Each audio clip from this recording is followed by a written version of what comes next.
Hey guys, so quick video for you. If you're looking for a way how you can crossplay Terraria on PC and mobile, it's a little bit complicated. It's not that easy, and there is going to be also possible a delay. So first thing first, here's how we do it. First, if you're on PS4, it's easier. What you do is just connect to your phone's Terraria. Phone has to be a host. Then you get Terraria 1.4 or 0.5 on PC, and then connect to the phone through the IP address, and then you have full crossplay.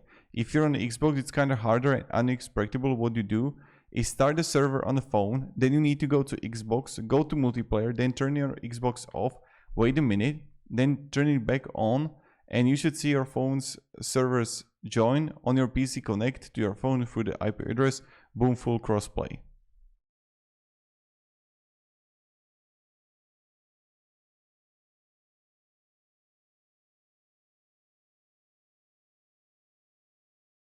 So that's how we're gonna do it. And there was also this Reddit thread. If you're just gonna write it on Reddit what this person did, and you can try it out, maybe it's going to work out for you. But it's also a little bit like complicated to do it, and there is not going to be like really that beautiful.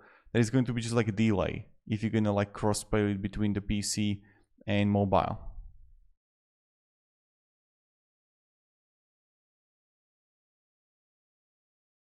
So yeah.